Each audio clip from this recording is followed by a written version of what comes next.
Welcome back, friends. It's time that we take another trip into the world of creepypastas. This time we'll be looking into stories involving cryptids, creatures, and entities. This specific subgenre has a lot of stories to cover, far more than any of the previous icebergs I've done. Just about every story has some kind of entity involved. This is the 5th iceberg in my creepypasta series. I'd like to think that I've learned a lot about what goes into these types of videos, what stories people want, and how they want them covered. I'm going to go more into the stories than I usually do, covering their origins, themes, and my personal thoughts or connections to them. I hope you're all ready. This is the Cryptid and Entities Creepypasta Iceberg Explained, Part 1.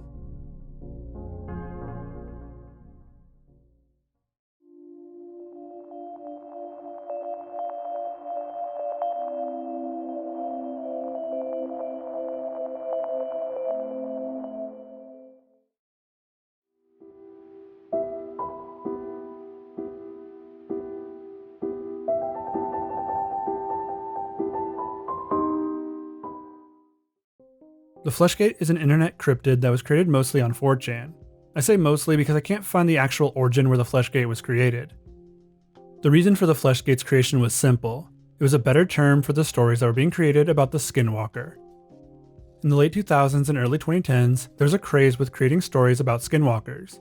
These Skinwalker stories were spread all around and found on just about any website.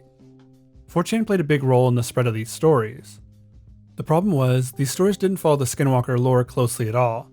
Usually, the Skinwalker was given more traits than it normally had, or more abilities. It would act differently to fit each and every story. So in order to differentiate from Skinwalkers, a new term was created for these internet creatures. Fleshgait, literally just 2 synonyms for skin and walker. It was a name that worked though. Fleshgait stories can be tracked back as far as 2013. I remember seeing stories comparing the Fleshgait to the Rake in those early days. There were a lot of varying stories, as no one could quite pin down exactly what a Fleshgait was or what its purpose and goals were. The Fleshgait was an amalgamation of different folklore creatures. Mainly they took bits and pieces of lore from Skinwalkers, the Wendigo, the Goatman, and even from the Rake. They're described as tall, lanky, able to mimic human speech, even wear the skin of humans. They also fed on humans, so they had to be in forests and parks where humans would traverse. More importantly though, they need to be in areas where a person going missing could be seen as normal. There are a multitude of Fleshgait stories, but the one I want to talk about today is Fleshgait by MP Real Invective. This is probably one of my favorite stories, but more than that, it's really well written and uses the lore of the Fleshgait really well. It's also pretty long, but well worth reading the full thing. The story opens with our narrator named Evan. Evan is explaining how he had lost some friends recently. That they were gone and he was left with nothing but the memory of them. Which then leads into him explaining that he was going on a trip with his brother Ian, Ian's girlfriend Jessica, and another couple that he forgets the names of due to being tired when they all finally met. Evan had recently had a breakdown about something at work. This led to him going to a therapist and being diagnosed with social anxiety disorder. This led to him being cooped up all alone in his apartment most of the time, which Ian saw as a poor way to handle his situation. This is why he was invited on a hiking trip, though he was under the impression that it would only be the 2 of them going. 3 hours later, they were arriving at their destination. They were to hike for the weekend in Gila National Park. The hike would take up to that Sunday, so everyone would be home in time for rest before work started on Monday. The parking lot was empty when they arrived. This was because the trail they were taking was closed. It was closed due to flooding all summer. The trail wasn't cleaned by the rangers yet, but it was still walkable, but this also meant that they wouldn't see any other hikers during the whole weekend. They started down the trail, taking in the surroundings.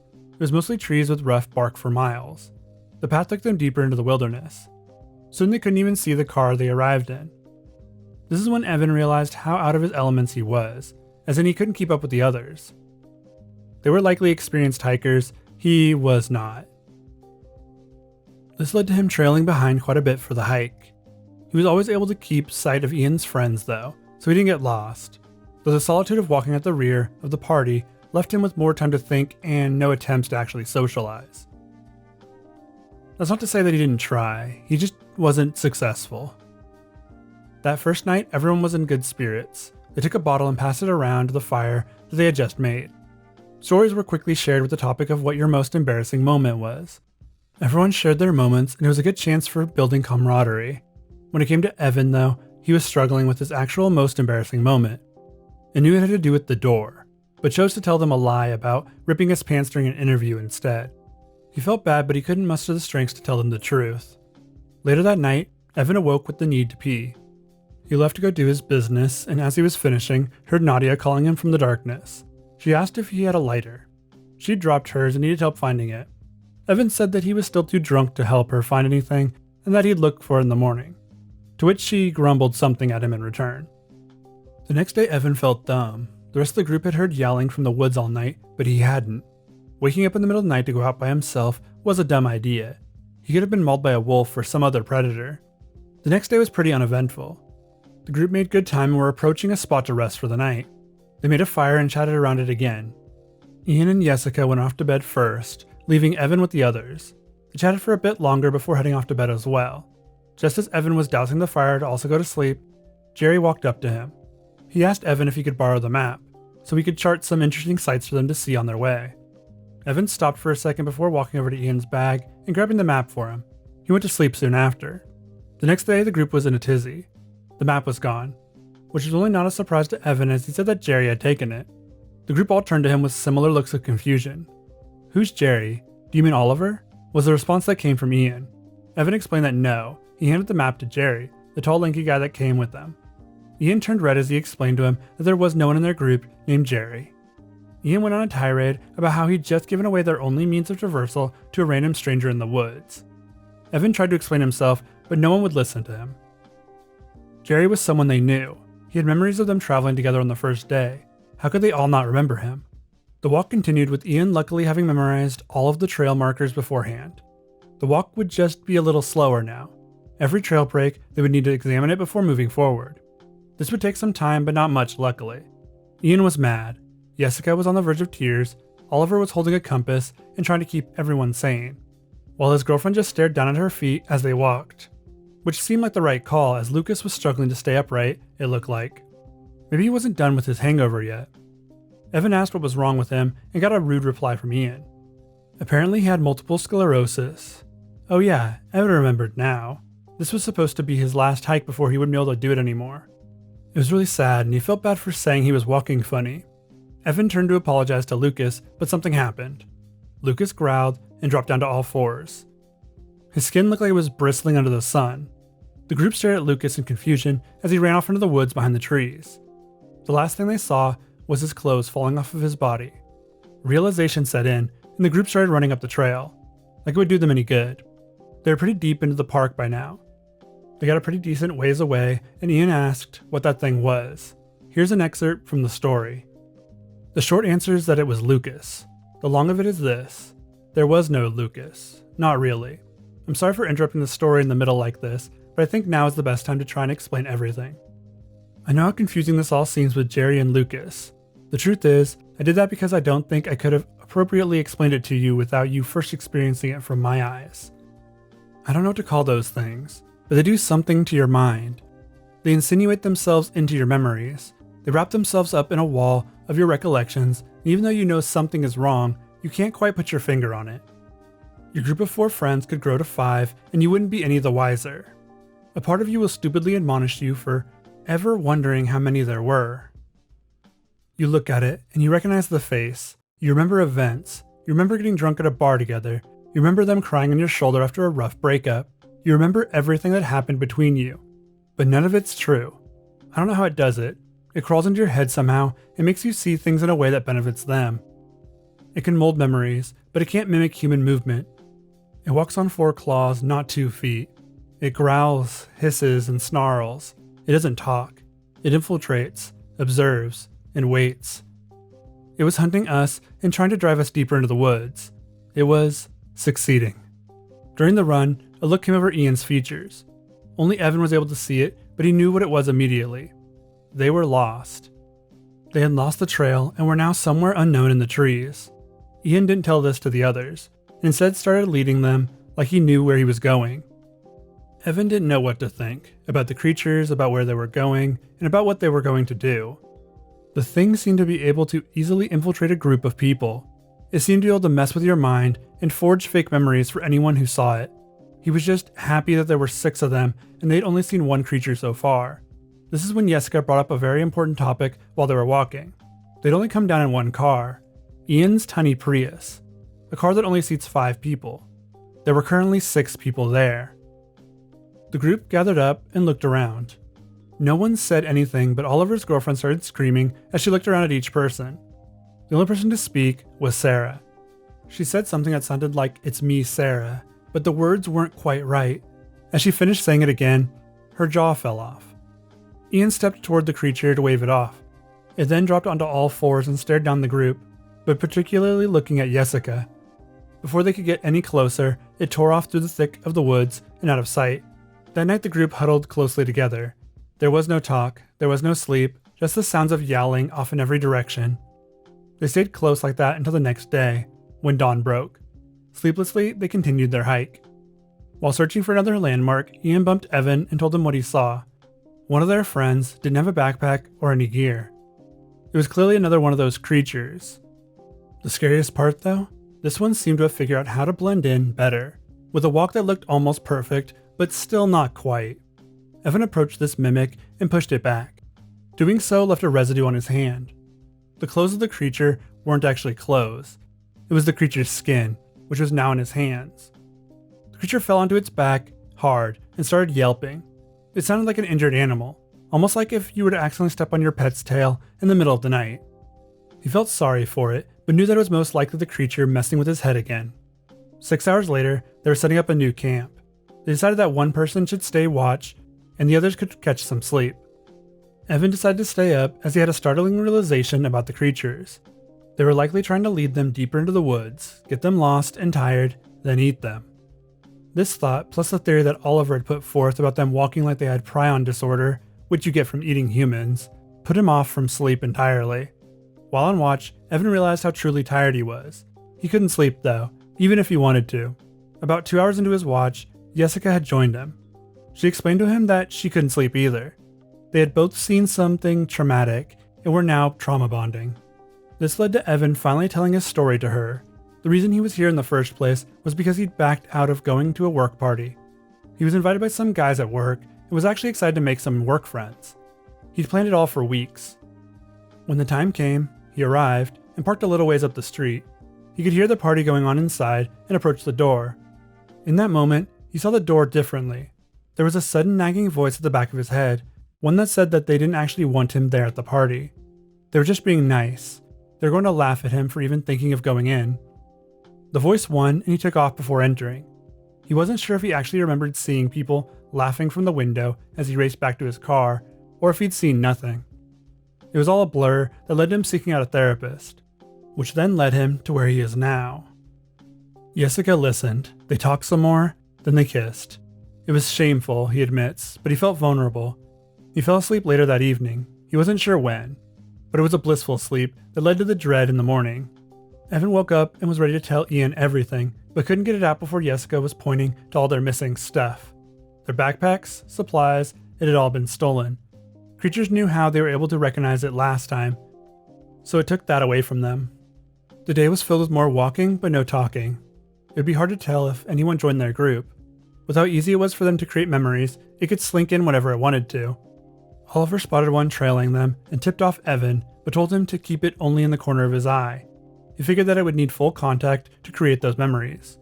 Night came again, and this time they didn't even have a person to stay up on watch. They just huddled together and hoped to survive the night. They couldn't even sleep, as every time they started to get comfortable, the yowling would start.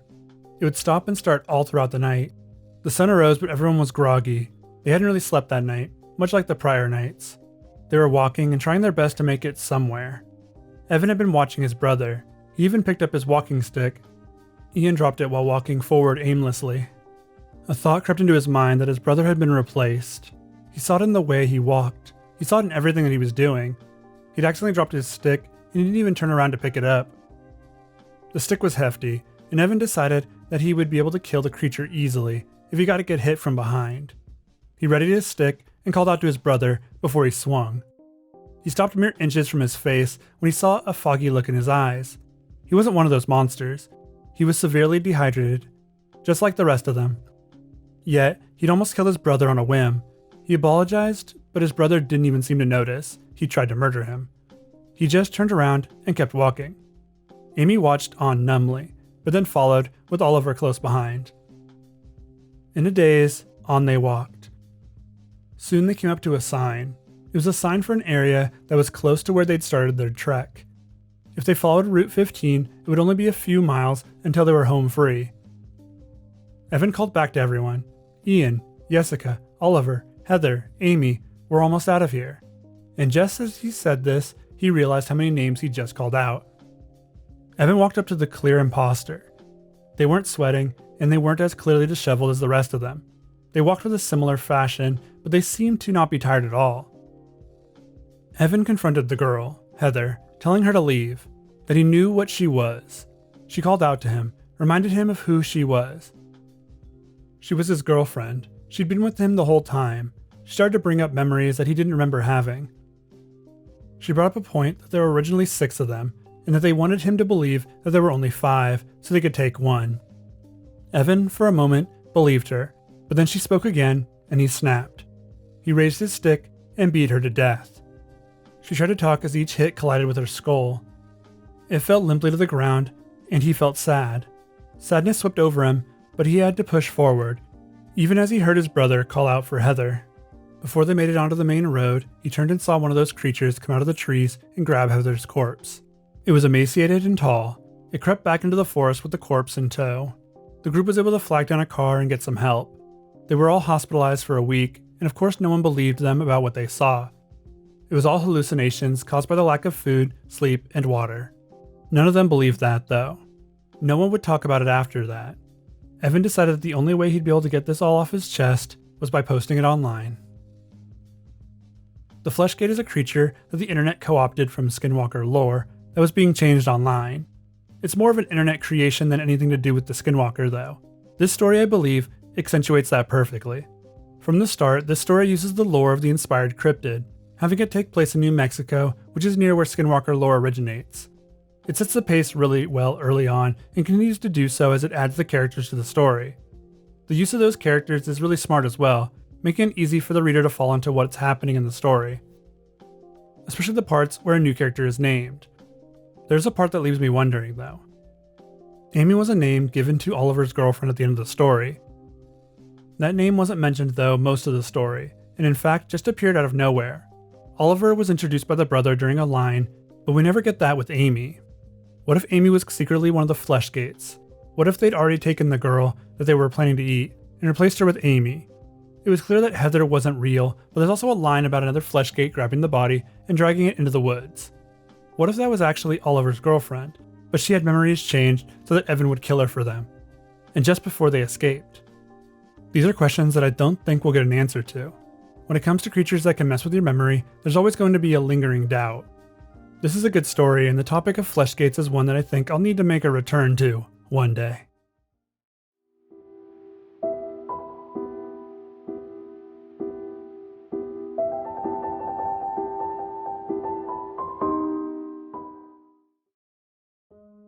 The Rake is the first official internet cryptid.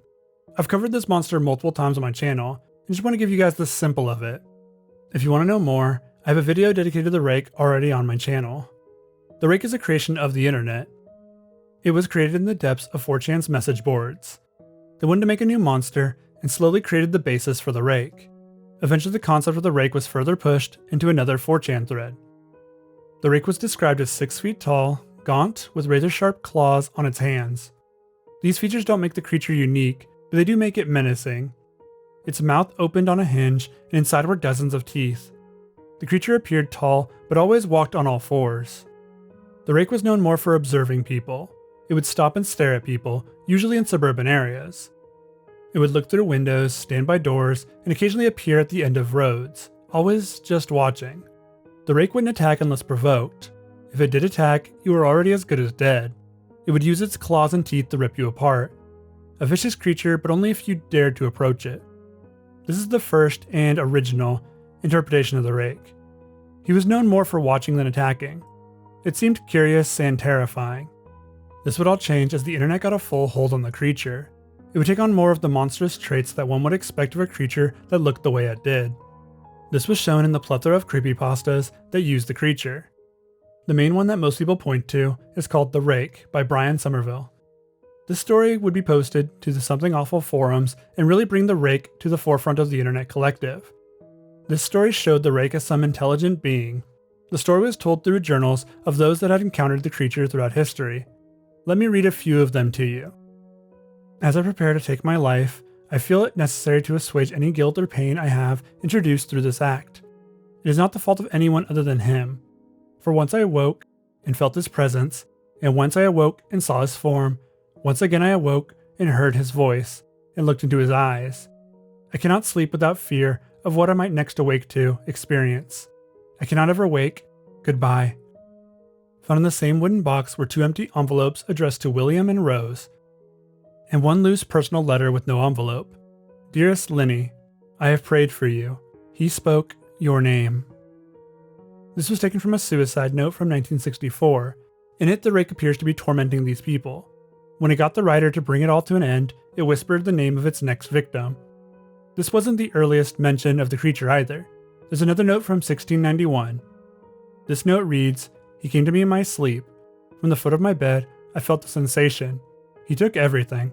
We must return to England. We shall not return here again, at the request of the Rake." The story would end with a mother losing her husband and child to the Rake. She then goes into an investigation to find the creature, her biggest fear being waking up and seeing it standing over her, just like the night it took her family from her. The Rake is probably my favorite creepypasta creation that the internet has created. Even over all these years, it somehow keeps its creepy charm, which is more than I can say for some other creepypasta characters.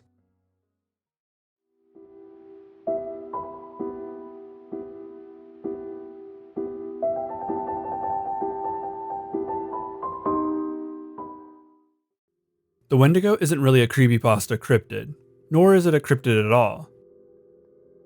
It's a creature of folklore that originated from the Algonquin people.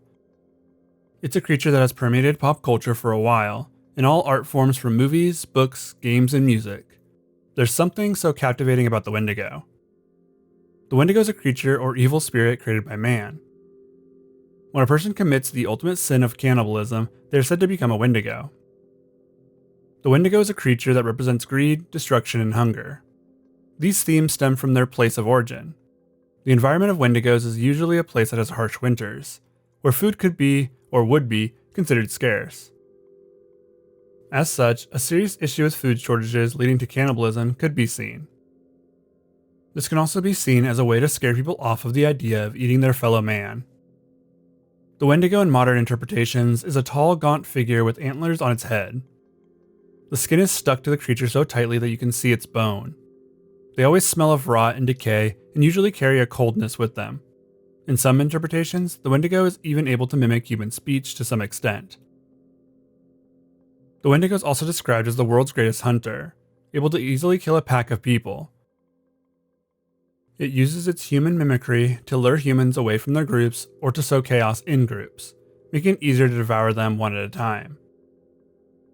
The Wendigo is always hungry, as that's the price of the sin that created it, so they are always trying to find food. There are some stories that say that the Wendigo will hang up its victims and bleed them until they die. Then they will eat them. Others say that they kill indiscriminately and eat whenever they can. No matter how much they eat, they will always keep their gaunt shape, and they will always be hungry. As far as creepypastas go for the Wendigo, there are a few on the Creepypasta wiki. The first is called The Wendigo, uploaded in 2012 by The Syndicate 152. The story is pretty short and is a retelling of a retelling. The story comes from the narrator's grandpa.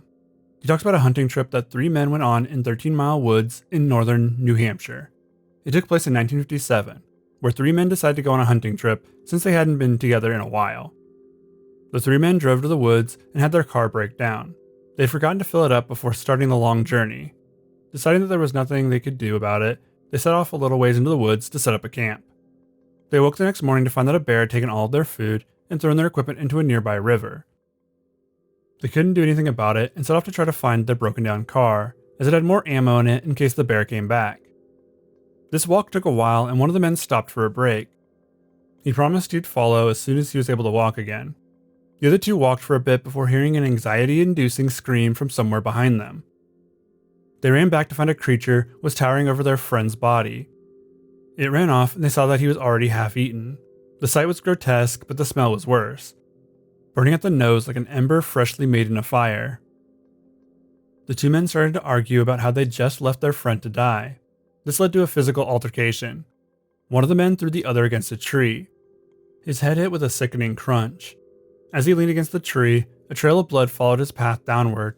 The last remaining man then bent down and started trying to eat his friend's arm. Before he did, he broke from whatever trance he was in. It was like the force was taking him over. Well, it clearly already did. With no other choices, he started to walk in a direction that he'd hoped led out of the woods. An hour later, he heard the crunch of leaves and branches behind him. Then he felt the warm, sticky breath on the back of his neck. He turned to see a tall, emaciated creature with antlers protruding from the sides of its head. It stared down at him, and before he could run, it pounced on him. He managed to break free from its hold before it pounced again. The creature bit his leg, taking a small chunk out of it. He escaped again and pushed the creature down a hill towards the river. The creature landed hard on the rocks, with its head face down in the water. The man ran over to the creature and pushed its head into the water until it stopped moving. The man, triumphant, limped out of the woods and onto a road. A pickup truck stopped as he saw the distressed man. He gave him a ride to the hospital, along with some water from his bottle. That man was the narrator's grandfather. He said that the man passed away at the hospital from an infection in his leg. The grandfather stressed to the narrator to avoid the area of the 13-mile woods if you happen to see a broken down pickup truck. The story doesn't do anything amazing with the Wendigo. In fact, it makes it less intimidating by simply killing it. It does go to show how others are sharing and using the lore of the Wendigo though. The internet loves to take things and twist them to their own needs. This goes for all forms of folklore, not just the Wendigo and Skinwalkers. There are more stories on the website about the Wendigo, but they are more of the same, mostly just modern interpretations of the creature. There's more to find though, if you go looking.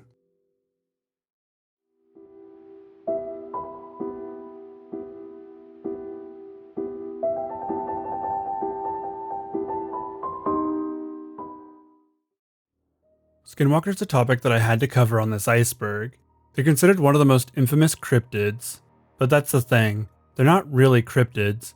They are part of Navajo culture and don't follow the same rules as a cryptid does. The reason they are included here is the prevalence with which the internet has used them, especially in storytelling. Some of the earliest creepypasta stories were just Skinwalker stories. Of course, the internet used their own version of the Skinwalker. These would eventually become the Fleshgait that I talked about before. I'm not going to go fully into the Skinwalker and its transition into an internet creation because I have a full video about that on my channel already. I actually cover some of the more popular Skinwalker stories found online, including a very popular Reddit thread.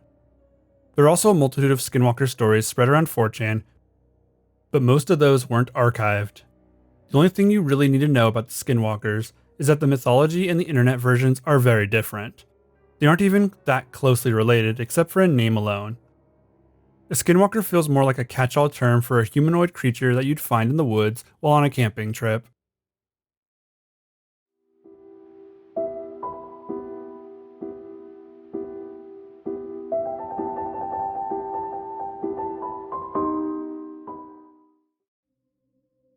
One of the creepypastas that really brought me into this genre was God's Mouth. It's a short story about a couple that finds a cave during their vacation. The story was uploaded to the wiki in 2010 and it's credited to Abracadaver. The story starts with a couple hiking somewhere during their vacation.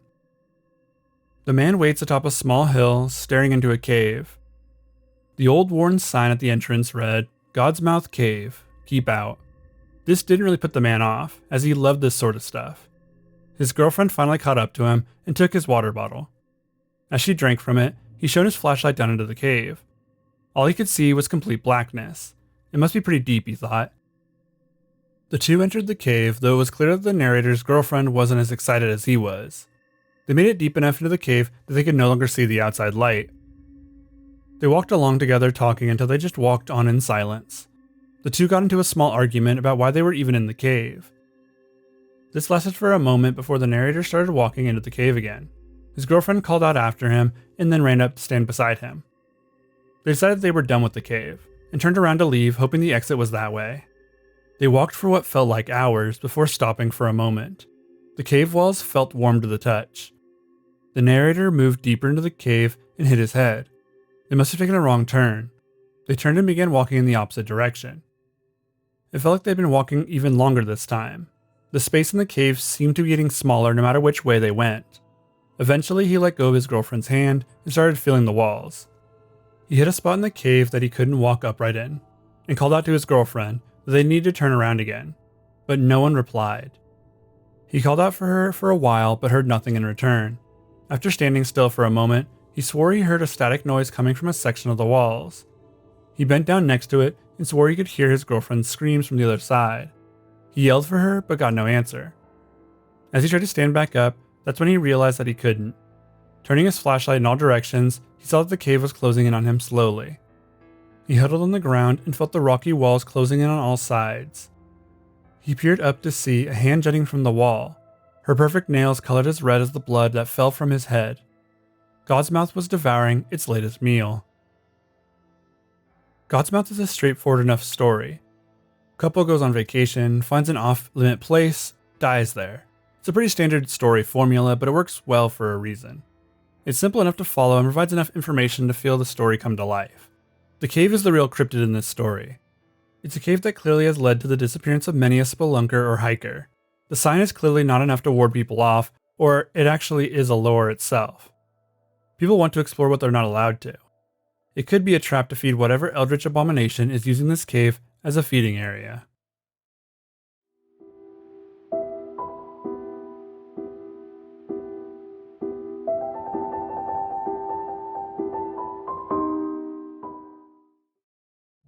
Bob is a creepypasta from 2011.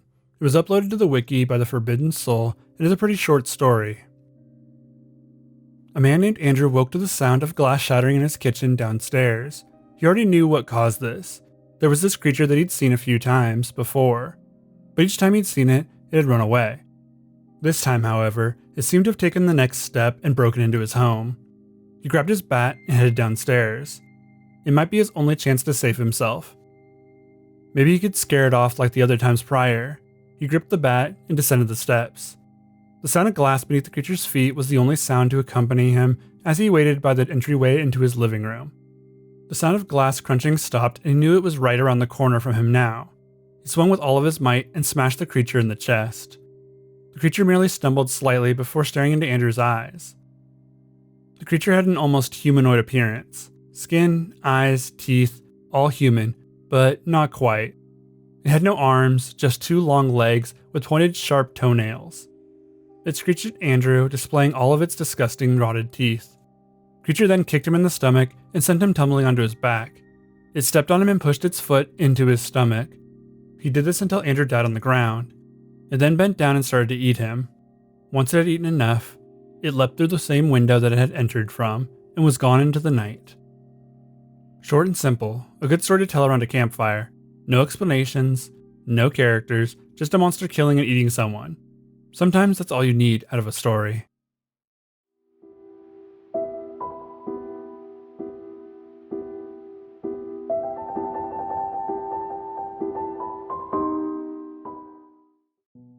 Some stories stick with you when you first read them. A few are hard-coded into my memory, actually. That is the case with our next story, Cave Children. It's a story told through journal entries by a scientist named Mason Perry. He and his team of 3 head into a caving system in Pompeii. I've always had a fear of caves. Being enclosed in a small space is a phobia that I've had my entire life. There are few things more horrific to me. So when I read this story back when I found it on the wiki, it stuck with me. It's well written, and I can feel the terror of the crew in the story. Cave Children was uploaded to the wiki in 2012 by The Baker. It follows the journal entries of Dr. Mason. He took 3 fellow scientists on an expedition into a cave in Pompeii. Their goal was to record and study a lizard that lived in that cave that was known for throwing rocks as a defense mechanism. Sadly, one of the scientists had to stay behind as he got food poisoning the day prior to the expedition. Maybe he was lucky, as there were rumors about the caves by the locals. which made studying the lizards a little harder. Here's an excerpt from the story. The reason no such expedition has been attempted, despite knowledge of the lizard's existence within the scientific community some 60-odd years, are various local reports of the danger of the caves. The folklore of the indigenous people, natives to the area for thousands of years, tells of the progeny of the earth demon Ban Dulth dwell within the caves, guarding the entrance to his subterranean kingdom. These demon children are said to slay any who attempt to make passage through the caves, which were sealed off until roughly 1,000 years ago, when the heavy rocks which covered the mouths of the cave range were moved to construct ancient buildings by foolish men. Folklore is simply folklore, of course. The locals are not an isolated tribe. They are perfectly modern people and seldom take the old myths and legends of their culture as literal fact. However, on 2 separate occasions within the last 70 years, young men have set out into the caves to prove their bravery and returned with terrified tales of having seen creatures exactly like those described in the old legends. They told of large, 4-legged animals with the pale, translucent skin characteristic of cave albinism. These creatures had severely arched backs, from each of the 4 corners of which protruded spindly limbs bisected by single outward-facing joints, and at the bottom tips of which were flat feet. They lumbered about like awkward spiders with a wriggling left-to-right motion of their bodies, which appeared flexible. They had 2 large, immobile protrusions on their backs which were thought to conceal wings, though they were never seen to fly. Jutting out from between their 2 front legs was a round head with a single enormous red eye which blinked rapidly. Thinking nothing of the warnings and local legends, the group sets off. The 3 scientists, Dr. Mason, another male doctor by the name of William Kincaid, and a female doctor named Jeanette Briggs, set off on their expedition. They would be spending 18 hours in the caves at a time before making their way towards the surface to resupply and rest. The first day into the caves, and the rock-tailed lizard is already found. They observe it, collecting rocks. It seems to know exactly which kind of rock it wants and tosses away the ones it doesn't. Previously thought to be used only as a defense mechanism, it actually tosses a rock at a bat and kills it, then proceeds to eat it. So it was also used for hunting.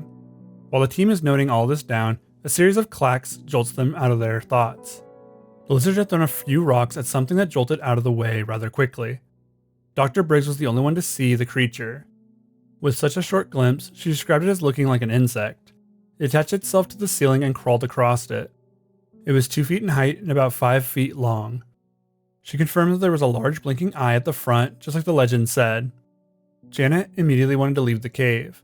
The spider, as they were now referring to it as, was fast and easily able to avoid the rocks that were being thrown at it. It was pretty big for a spider, and she didn't like what she saw. The other 2 were excited with what could be a huge scientific discovery. They finally convinced her by saying that they were armed, so it wouldn't be an issue if they were to get aggressive. After some observation, they slowly start to uncover what these things might be. So far, they believe that they aren't actually spiders at all. They seem to be more like lizards or even mammals, though it's hard to tell without getting too close to them. After their observation, they decide to follow the rope back to the entrance to leave. After following it for 300 feet, they discover a pool of water, one that they didn't pass by before, meaning that they were somehow going the wrong way.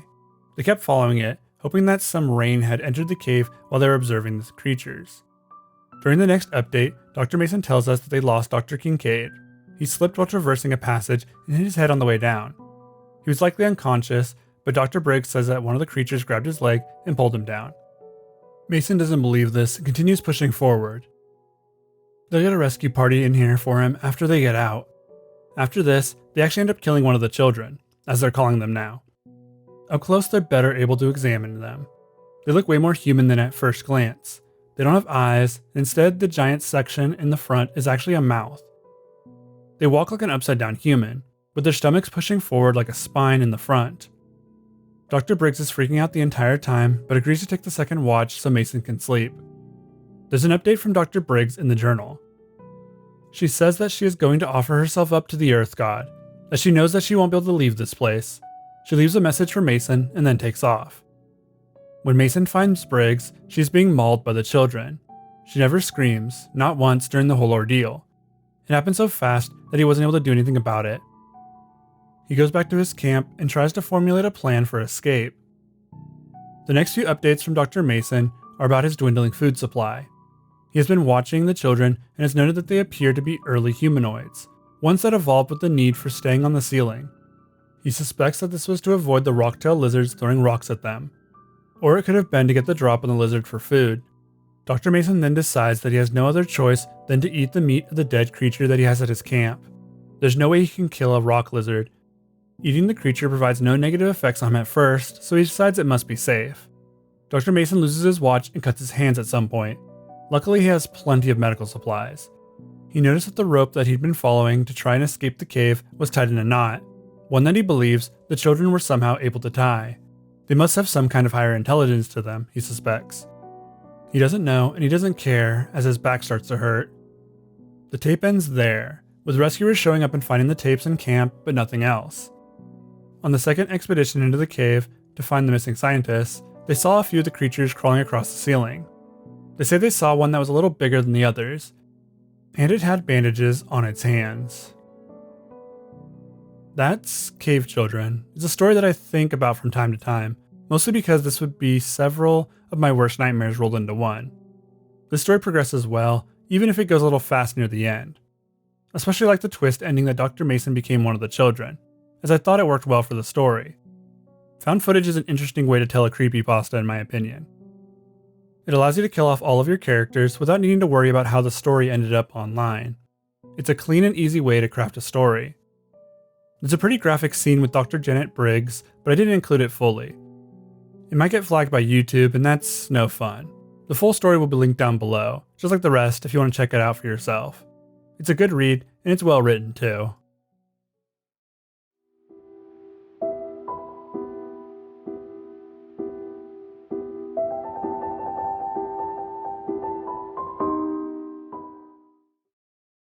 One of my favorite creepypasta trends are creatures that appear to us as children. There's something so terrifying about childhood monsters, like the one we're going to cover next. Mr. Widemouth is a story created by Perfect Circle 35. The story isn't terribly long, so we'll go through it in full before discussing it further. During my childhood, my family was like a drop of water in a vast river, never remaining in one location for long. We settled in Rhode Island when I was 8, and there we remained until I went to college in Colorado Springs. Most of my memories are rooted in Rhode Island, but there are fragments in the attic of my brain which belongs to the various homes we had lived in when I was much younger. Most of these memories are unclear and pointless, chasing after another boy in the backyard of a house in North Carolina, trying to build a raft to float on the creek behind the apartment we rented in Pennsylvania, and so on. But there's one set of memories which remains as clear as glass, as though they were just made yesterday. I often wonder whether these memories are simply lucid dreams produced by the long sickness I experienced that spring, but in my heart, I know that they are real. We were living in a house just outside the bustling metropolis of New Vineyard, Maine. Population 643. It was a large structure, especially for a family of 3. There were a number of rooms that I didn't see in the 5 months we resided there. In some ways, it was a waste of space, but it was the only house on the market at the time, at least within an hour's commute to my father's place of work. The day after my 5th birthday, attended by my parents alone, I came down with a fever. The doctor said I had mononucleosis, which meant no rough play and more fever for at least another 3 weeks. It was a horrible timing to be bedridden. We were in the process of packing our things to move to Pennsylvania, and most of my things were already packed away in boxes, leaving my room barren. My mother brought me ginger ale and books several times a day, and these served the function of being my primary form of entertainment for the next few weeks. Boredom always loomed just around the corner, waiting to rear its ugly head and compound my misery. I don't exactly recall how I met Mr. Widemouth. I think it was about a week after I was diagnosed with mono. My first memory of the small creature was asking him if he had a name. He told me to call him Mr. Widemouth because his mouth was large. In fact, everything about him was large in comparison to his body. His head, his eyes, his crooked ears, but his mouth was by far the largest. "You look kind of like a Furby," I said as he flipped through one of my books. Mr. Widemouth stopped and gave me a puzzled look. "Furby? What's a Furby?" he asked. I shrugged. "You know, the toy, the little robot with big ears. You can pet and feed them, almost like a real pet." "Oh," Mr. Widemouth resumed his activity. "You don't need one of those. They aren't the same as having a real friend." I remember Mr. Widemouth disappearing every time my mother stopped by to check in on me. "I lay under your bed," he later explained. "I don't want your parents to see me because I'm afraid they won't let us play anymore." We didn't do much during those first few days. Mr. Widemouth just looked at my books, fascinated by the stories and pictures they contained. The third or fourth morning after I met him, he greeted me with a large smile on his face. "I have a new game we can play," he said. "We have to wait until after your mother comes to check in on you, because she can't see us play it. It's a secret game." After my mother delivered more books and soda at the usual time, Mr. Widemouth slipped out from under the bed and tugged my hand. "We have to go to the room at the end of this hallway," he said. I objected at first, as my parents had forbidden me to leave my bed without their permission, but Mr. Widemouth persisted until I gave in. The room in question had no furniture or wallpaper. Its only distinguishing feature was a window opposite the doorway. Mr. Widemouth darted across the room and gave the window a firm push, flinging it open. He then beckoned me to look out at the ground below. We were on the second story of the house, but it was on a hill, and from this angle, the drop was further than 2 stories due to the incline. "I like to play pretend up here," Mr. Widemouth explained. "I pretend that there's a big, soft trampoline below this window, and I jump. If you pretend hard enough, you bounce back up like a feather. I want you to try." I was a 5-year-old with a fever, so only a hint of skepticism darted through my thoughts as I looked down and considered the possibility. "It's a long drop," I said. "But that's all a part of the fun. It wouldn't be fun if it was only a short drop. If it were that way, you may as well just bounce on a real trampoline." I toyed with the idea, picturing myself falling through thin air only to bounce back to the window on something unseen by human eyes. But the realist in me prevailed. "Maybe some other time," I said. "I don't know if I have enough imagination. I could get hurt." Mr. Widemouth's face contorted into a snarl, but only for a moment. Another gave way to disappointment. "If you say so," he said. He spent the rest of the day under my bed, quiet as a mouse. The following morning, Mr. Widemouth arrived holding a small box. "I want to teach you how to juggle," he said. "Here's some things you can use to practice before I start giving you lessons." I looked in the box. It was full of knives. "My parents would kill me," I shouted, horrified that Mr. Widemouth had brought knives into my room, objects that my parents would never allow me to touch. "I'll be spanked and grounded for a year." Mr. Widemouth frowned. "It's fun to juggle with these. I want you to try it." I pushed the box away. "I can't. I'll get in trouble." "Knives aren't safe to just throw in the air." Mr. Widemouth's frown deepened into a scowl. He took the box of knives and slid under my bed, remaining there the rest of the day. I began to wonder how often he was under me. I started having trouble sleeping after that. Mr. Widemouth often woke me up at night, saying he put a real trampoline under the window, a big one that I couldn't see in the dark. I always declined and tried to go back to sleep, but Mr. Widemouth persisted. Sometimes he stayed by my side until the early morning, encouraging me to jump. He wasn't so fun to play with anymore. My mother came to me one morning and told me I had her permission to walk around outside. She thought the fresh air would be good for me, especially after being confined to my room for so long. Ecstatic, I put on my sneakers and trotted out into the back porch, yearning for the feeling of sun on my face. Mr. Widemouth was waiting for me. "I have something I want you to see," he said. I must have given him a weird look, because he then said, "It's safe, I promise." I followed him to the beginning of a deer trail, which ran through the woods behind the house. "This is an important path," he explained. "I've had a lot of friends about your age. When they were ready, I took them down this path, to a special place. You aren't ready yet, but one day, I hope to take you there." I returned to the house, wondering what kind of place lay beyond the trail. 2 weeks after I met Mr. Widemouth, the last load of our things had been packed into a moving truck. I would be in the cab of that truck, sitting next to my father, for that long drive to Pennsylvania. I considered telling Mr. Widemouth that I would be leaving, but even at 5 years old, I was beginning to suspect that perhaps the creature's intentions were not to my benefit, despite what he said otherwise. For this reason, I decided to keep my departure a secret. My father and I were in the truck at 4 a.m. He was hoping to make it to Pennsylvania by lunchtime tomorrow, with the help of an endless supply of coffee and a 6-pack of energy drinks. He seemed more like a man who was about to run a marathon rather than one who was about to spend 2 days sitting still. "Early enough for you?" my father asked with a hint of sympathy. I nodded and placed my head against the window, hoping for some sleep before the sun came up. I felt my father's hand on my shoulder. "This is the last move, son, I promise. I know it's hard for you, as sick as you've been. Once Daddy gets promoted, we can settle down and you can make friends." I opened my eyes as we backed out of the driveway. I saw Mr. Widemouth's silhouette in my bedroom window. He stood motionless until the truck was about to turn onto the main road. He gave a pitiful little wave goodbye, steak knife in hand. I didn't wave back. Years later, I returned to New Vineyard. The piece of land our house stood upon was empty except for the foundation, as the house burned down a few years after my family left. Out of curiosity, I followed the deer trail that Mr. Widemouth had shown me. Part of me expected him to jump out from behind a tree and scare the living bejesus out of me. But I felt that Mr. Widemouth was gone, somehow tied to the house that no longer existed. The trail ended at the new Vineyard Memorial Cemetery. I noticed that many of the tombstones belonged to children. There's something especially dark about this story to me. It's one that has stuck with me since the year that I read it. I can't imagine this little gremlin leading kids to their deaths so easily, especially with the writing style. It reminds me of a boogeyman that we all dreamt up as kids. Mr. Widemouth is a story that not many people talk about, and that's kind of a shame. It should be considered one of the classics. It is in some cases, but is also largely forgotten by the larger community. Maybe a tiny killer Furby doesn't resonate with everyone. It does with me though. In fact, I'd say that this story probably goes in my top 10 creepypastas of all time. I've never actually written down a list, but this one would be pretty high. It has this strange childlike wonder and horror all wrapped in one. Maybe he's just a sleep paralysis demon that only targets children. Who knows, really?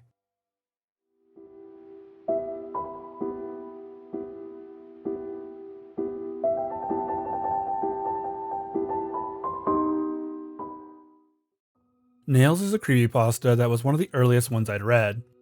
It's written by As the Rot and can be found on creepypasta.com. The story is one that might jolt your memory if you're unfamiliar with the name alone. Our unnamed narrator starts by explaining that 3 a.m. is a time when spirits become active.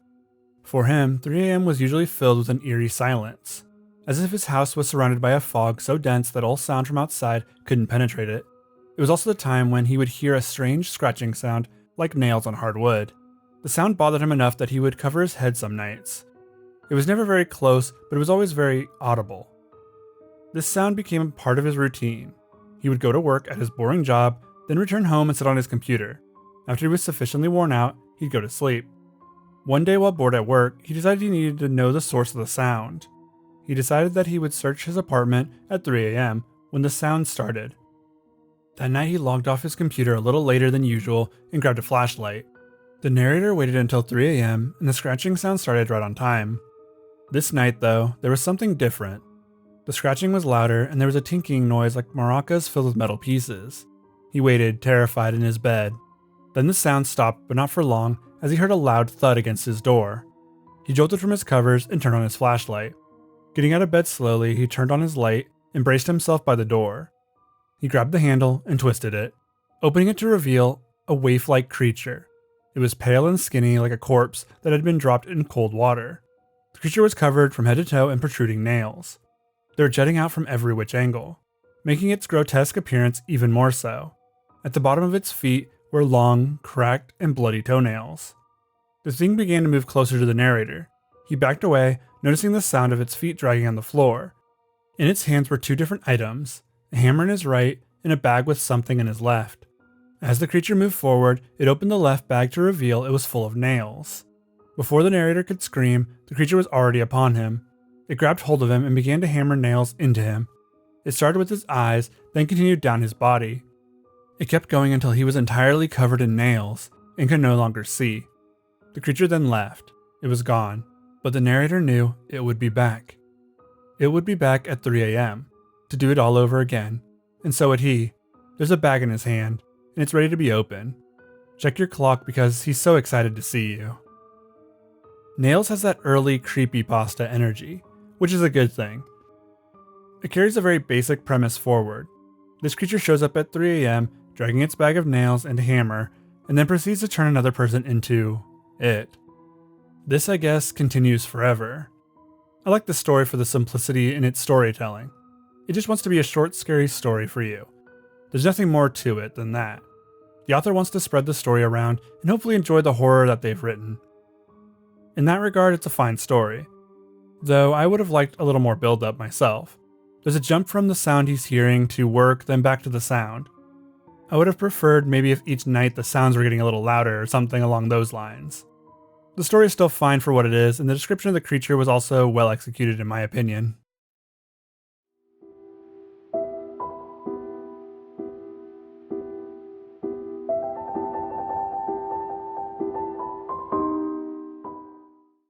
The Crawlspace by Katie H. is a creepypasta that's been kind of floating around the community for a long time. It was popular as one of the more general creepypasta stories. It was great as a story that you pass around a campfire, and thus a perfect creepypasta for sharing. The story starts with an unnamed narrator talking about a cautionary tale they had to share with everyone. She had recently had the chance to study abroad. She was ecstatic, and took the first opportunity to go. She'd be going to Rome and rooming with 3 girls. They were all friends, but she was the odd one out. As soon as they arrived in Rome, they were required to find a place to stay. Since all of the girls had little to no money, they had to find something cheap. Eventually they found an apartment in a prime location, but most importantly, it was cheap. Of course, she was wary at first. Things that appear too good to be true usually are. She wasn't able to argue with her roommates though, and they moved in quickly. The apartment was old but rather large. It had 3 bedrooms, so the girls would need to pair up for one. The narrator ended up sharing a room with a girl named Stephanie. This worked out for the narrator since Stephanie was pretty quiet. The apartment also, as they found out, had a master bathroom. It had a clawfoot tub, balcony, and even a bidet. The fighting over the bathroom started almost immediately. The narrator stayed out of it, she just couldn't be bothered, which then evidently led to her and Stephanie getting it because they were already sharing a room. At first she was super excited to have access to such a nice room, but every time she would use the room, she felt like she was being watched. The feeling was making her anxious. It wasn't the feeling of being watched though, it was the feeling that whoever was watching her wanted to harm her. It was a hard feeling to explain.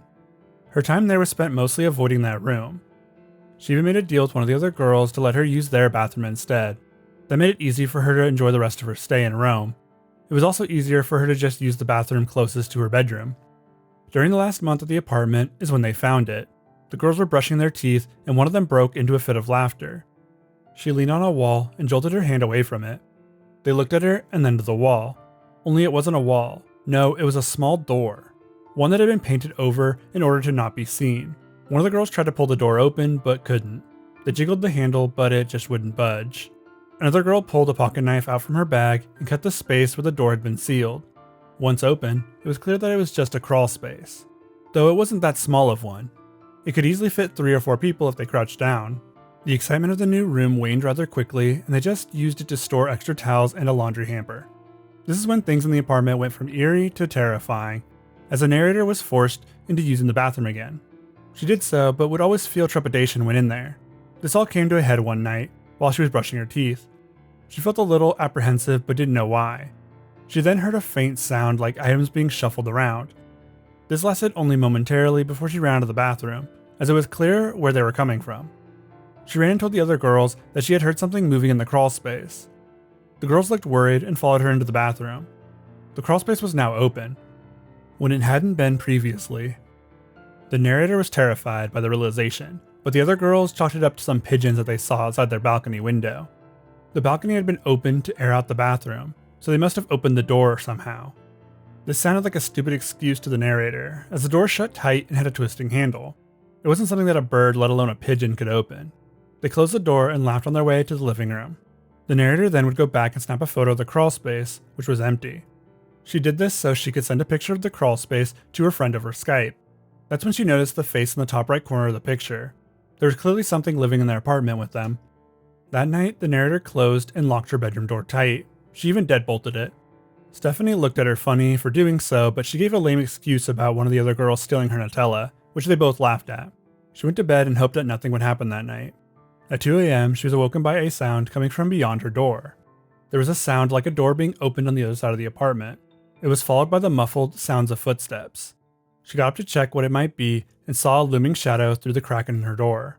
Then it started jiggling the handle frantically.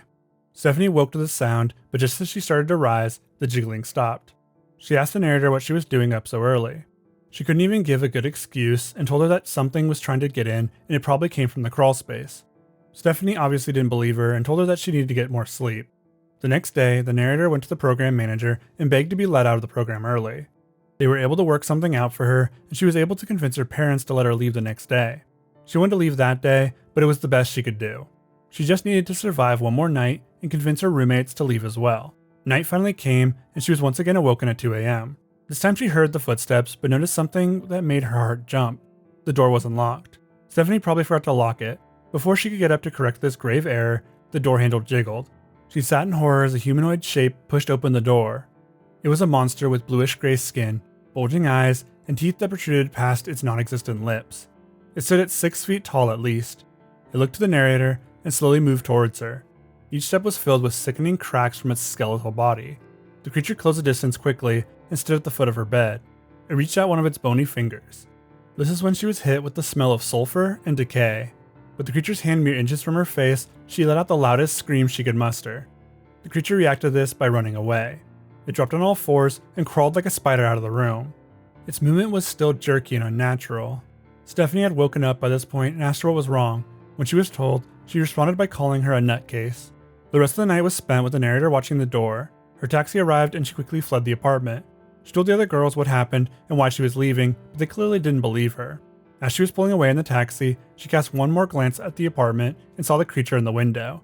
She swore she saw its gnarled teeth turn up in the hint of a devious grin. A week after she'd been back in the States, she was contacted by the program director. Apparently all 3 of her roommates were being declared as missing persons. They never showed up to the last meeting, and the apartment was empty when investigators arrived. The only noticeable oddity was the rancid smell that came from the crawlspace. The narrator warns of those looking for something that seems too good to be true. It probably is. She then shares the photo of the crawlspace for us all to see. The photo is kind of the saving grace of this story. I liked it overall, but there's a few weird plot choices that pull me out of the story. The main one being, why didn't they believe her? She took a photo and you can clearly see a creepy face. Shouldn't that be enough? I don't think she ever actually showed them the photo now that I think about it. The monster itself was pretty stock standard as far as design goes, but it living in the crawlspace was creepy. I like that concept, the concept of living with a monster that's just hiding behind the door. It's creepy overall, but it feels more like a cheap horror movie with how no one would believe her. And that's really my only pet peeve. They should have at least tried to believe her. The build-up of the story was good, but sometimes focuses a lot of its energy on non-relevant things. Still a good story and definitely one worth sharing around a campfire.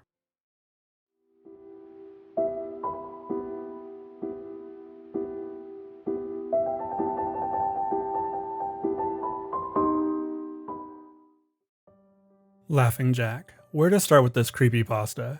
Laughing Jack was part of a creepypasta trend that dates back to nearly the beginning of the genre. Jeff the Killer inspired many serial killer creepypasta characters. Usually they would be named things like Blank the Killer. This trend didn't follow with Laughing Jack, but he followed the same serial killer vibe, though not as much since he's more of a supernatural entity. Laughing Jack was a character created by Snuff Bomb and has 2 main creepypastas, Laughing Jack and The Origin of Laughing Jack. The Origin came out after, but is probably the more interesting of the 2 stories.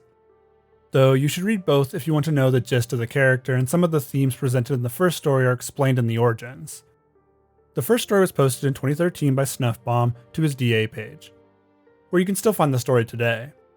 The rest of their DA is full of creepypasta art, cosplays, and a whole section dedicated to Laughing Jack. For this dive, I think we need to start with the Origins and then talk about the other story. In 1800s London, there lives a sad, lonely boy named Isaac. He was very poor.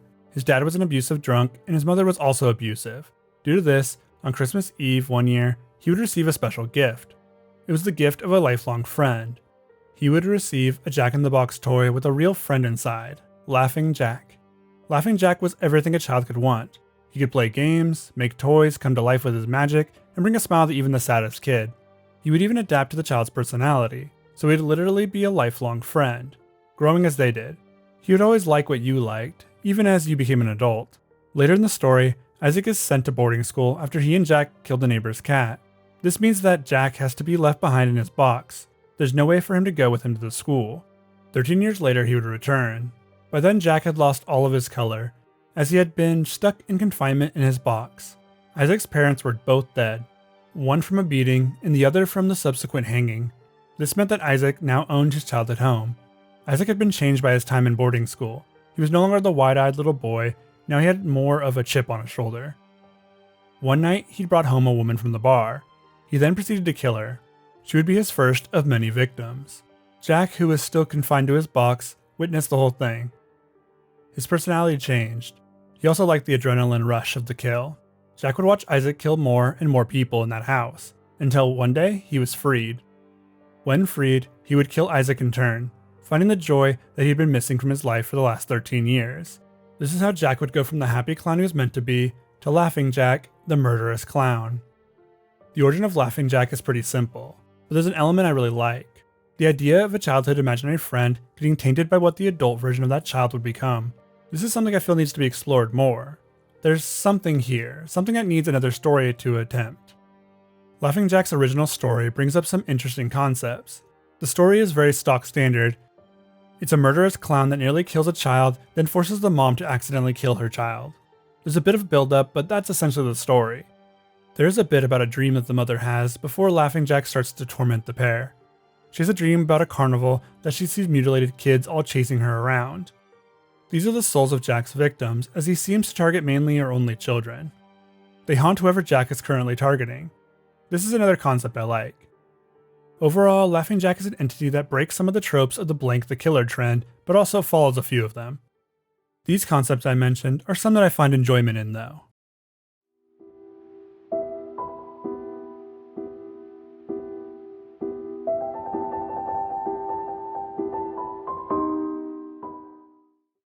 Our last story for this tier is The Blackbird of Chernobyl. I'm just going to read it to you in full.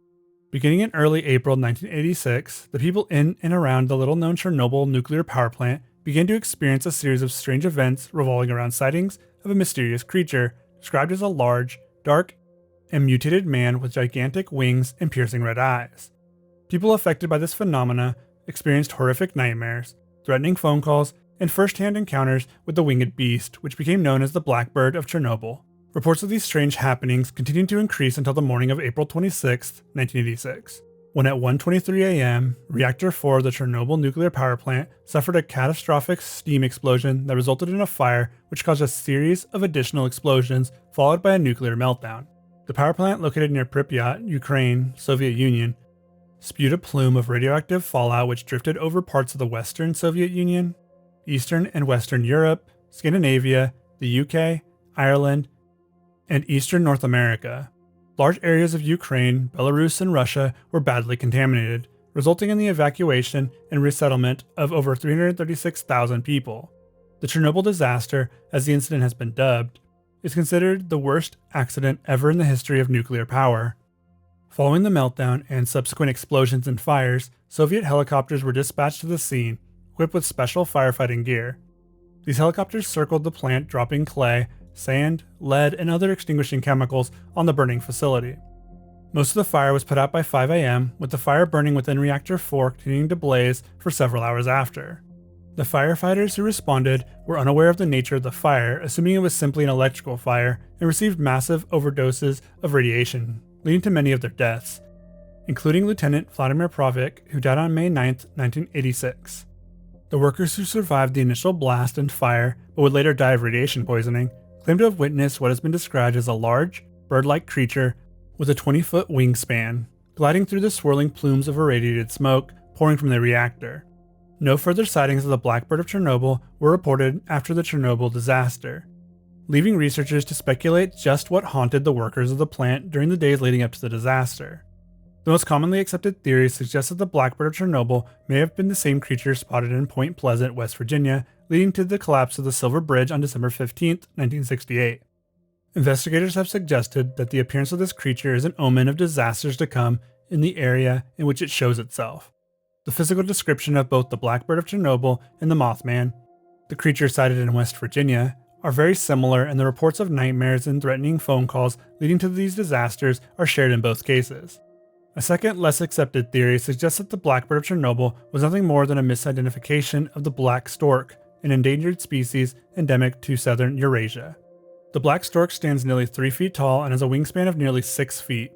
This theory, however, fails to take into account the menacing phone calls and the disturbing nightmares. Also, the physical description given by the majority of eyewitnesses who actually saw the Blackbird of Chernobyl does not in any way match the physical appearance of the black stork.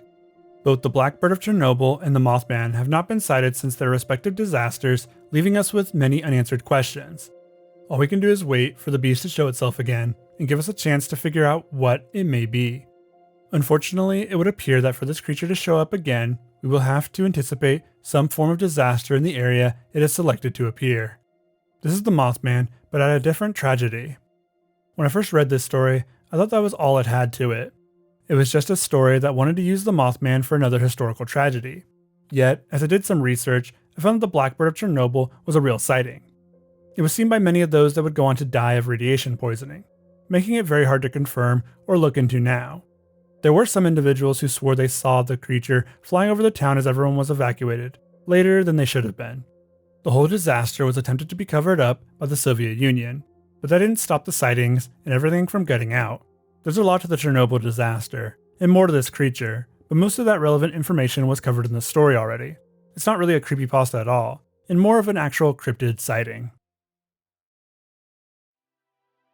Thank you so much for watching, friends. Here we are in our 5th Creepypasta Iceberg, and I've got a lot of stories that I can't wait to get to.